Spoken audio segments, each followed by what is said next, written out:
قصة النهاردة بعنوان زوجة الابن. القصة من تأليف الكاتب أحمد محمود شرقاوي. قعدت فترة طويلة قوي شايلة الهم بسبب ابني اللي قرب يعدي سن الجواز، وطبعا لسه ما اتجوزش بسبب ان مفيش مكان يتجوز فيه، رغم انه مهندس وليه مكانة بين الناس. بس للأسف المكانة لوحدها مش هتنفع ولازم معاها فلوس، وانا حاولت بكل ما املك اشتري مكان او اساعده بس ما قدرتش. المعاش ما بيكفيش اي حاجة. فضلت كاتمة في نفسي وحزينة ومستنية اليوم اللي هشوفه فيه مع عروسته، ويمكن ربنا يكرمني واشوف اولاده قبل ما اموت. لحد ما بدأت تحصل مشاكل كبيرة عند اختي. جوزها كان متجوز 2 وكان مبهدلها هي وبنتها لسنين طويلة، لحد ما ماتت اختي من القهر والامراض، وساب بنته تتمرمط عند قرايبنا وكل شوية في مكان، وبقى مع مراته التانية ومديهم اهتمامه الأكبر. وصعبت عليا غادة بنت أختي بطريقة ملهاش حدود، وفضلت أفكر إزاي أقدر أساعدها لحد ما جاتلي فكرة عبقرية. كلمت ابني عن موضوع الجواز مرة تانية، وقبل ما يتعصب عليا قلت له إنه هجيب له عروسة وكمان هتعيش معانا هنا في الشقة.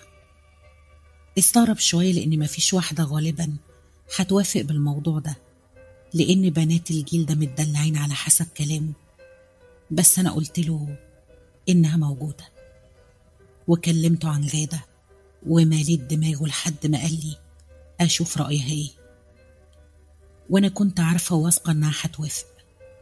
منها هجوز ابني وأشوف ولاده، وكمان مش هعيش لوحدي، وهتكون ليا بنت تراعيني وراعيها، وهي في الأساس بنت أختي، وكمان هرحمها من المرمطة اللي هي فيها. كلمتها وعرفت إن عندها مرات أبوها متبهدلة. خدت رأيها في الموضوع وقلت لها إني هشيلها في عينيا، والشقة هتكون شقتها، والأمور هتكون كويسة جدا وكلنا هنرتاح.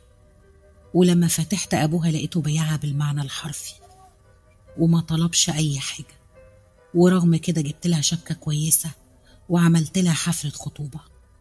والبنت كانت مسكينة لدرجة وجعت قلبي عليها، راضية بأي حاجة ومش مستنية مننا أي حاجة. وفعلا تمت الأمور بسهولة كبيرة واتجوزوا الاتنين، وسبتهم أول أسبوعين مع بعض علشان يفرحوا كعريس وعروسة. وفعلا رجعت واستقبلوني استقبال محترم جدا، وكنت متخيلة إن الحياة هتكون جنة زي ما بيقولوا. وكنت بحاول أريح غادة في كل حاجة، بعمل أنا كل حاجة خاصة بالبيت، وما بطلبش منها غير إنها تهتم بجوزها بصورة مستمرة لأنه محتاج رعاية واهتمام. وفعلا بقت بتهتم بجوزها جدا، وبدأت تظهر عليه علامات السعادة الشديدة. بس كلها شهور وبدأت الأمور تتغير، وبقى ابني بيتعصب على أتفه الأسباب. والعصبية دي ما كانتش من مراته، وإنما كانت مني أنا. لما كنت باكل معاهم كنت بشوفه متضايق، وجودي في البيت ما كانش مريح له، وكان أوقات كتير بيطلب مني أبات عند خالته لأنه محتاج البيت هادي له لمراته. كنت بتحمل جوايا وبسكت. وكمان غادة كانت بتواسيني دايما وبتطلب مني إني أعذره لأنه متضايق ومخنوق الأيام دي. لحد ما في مرة سمعت غادة في الأوضة بتتكلم بانفعال وبتحاول تكتم صوتها. كانت بتكلم ابني وبتقوله إنه ما ينفعش يمشيني أبدا من الشقة، وبتقوله إن دي أمك ولازم تتحملها، ولو أنت ما تحملتهاش مين هيتحملها. قلبي اتقهر لما سمعتها ودخلت على أوضتي. كنت متخيلة إن ابني هو اللي هيكون حنين عليا، لكن للأسف غادة اللي كانت حنينة، وابني اللي بقى أقسم للحجر عليا. وفعلا بقت غادة بتحاول إنها تخليني ما تصدمش بابني أبدا. كان لما يجي يدخلني أوضتي علشان ما يقولش كلام يجرحني، ولما يطلب أكل تحط له لوحده عشان ما ياكلش معانا ويفضل يبص لي بنظراته الغريبة، لحد ما الوضع بقى لا يحتمل. ونفسي صعبت عليا بعد كل اللي قدمته علشانه. وقررت أسيب البيت ولو لفترة وأروح أقعد عند أختي، لأني فعلا ما بقتش مرتاحة في البيت نهائيا، وحاسة بقبضة ماسكة في قلبي ما بتروحش. وفعلا رحت عند أختي التالتة وقعدت عندها فترة، وبدل ما أموري تبقى كويسة والدنيا تمشي حسيت بتعب أكبر، وبقيت بشوف كوابيس كتير قوي، أغلبها بيكون في فران كتير قوي بتحاول تمشي على جسمي وتعضني. وبقيت في بيت أختي بشوف خيالات كتير وبسمع همسات غريبة بتخوفني، وبقيت كل شوية بلمح فار بيجري في ركن أركان الشقة. ووسط كل ده كنت بشوف ابني على هيئة شيطان في منامي، وكان بيهددني لو رجعت هيذبحني، لأنه مش عاوزني في الشقة وبيتمنى إني أموت ولا إني أرجع تاني، ومستني موتي بفارغ الصبر علشان يورث كل حاجة. وزادت الكوابيس أكتر وأكتر لحد ما بقت لا تطاق. ولما أختي شافتني طلبت مني نروح للشيخ يرقيني، ولما رحنا فعلا بدأ يرقيني وقال إن في أذى معايا وإننا هنمشي على كورس علاج معين. ولما حكيت له كل حاجة وشه اتغير واتحسبن على ابني، وأول ما سمعته بيتحسبن عليه منعته رغم كل حاجة. أنا أم قال لي إن في حد عامل لي سحر، وغالبا ابني اللي عامله علشان يمشيني من الشقة. طلبت منه يفك السحر وبس، أما ابني فحسابه على الله. وفضلت أتعالج وأقرأ أدعية ووارد وأوراد وأشرب مية مرقية لمدة أسبوعين، لحد ما التعب زاد عليا أكتر. وشفت حلم حكيته للشيخ، شفت إني محبوسة جوه الدولاب وعمالة أصرخ ومفيش حد عايز يفتح لي.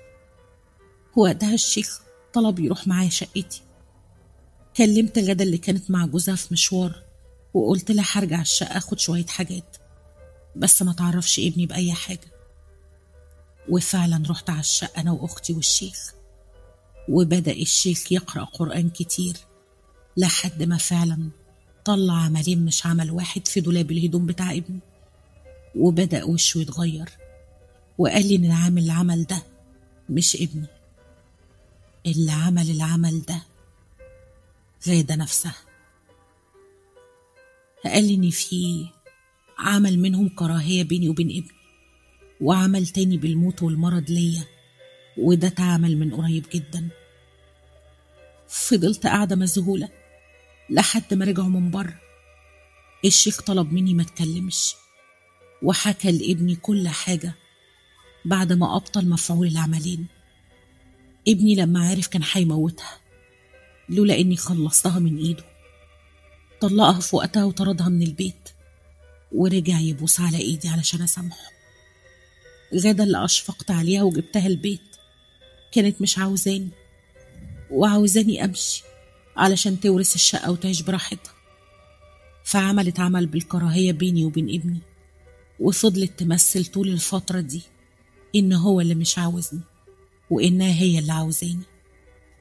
أفعى قدرت تمثل دور الشيطان بامتياز، بس أنا مش زعلانة لأني عملت ده لوجه الله مش ليها، واللي عند الله ما بيروحش حتى لو اتعمل لإنسان لا يستحق. إحنا بنعمل المعروف والخير لكل الناس حتى لو كانوا وحشين، علشان بنتمنى ربنا يرضى علينا، ويمكن علشان المعروف ده خطتها واتكشفت وربنا نجانا من أفعى زي دي. وإن شاء الله ربنا يرزقنا وأجوزه اللي أحسن منها. وبكده تكون انتهت قصة زوجة الابن. استنوني في قصة جديدة.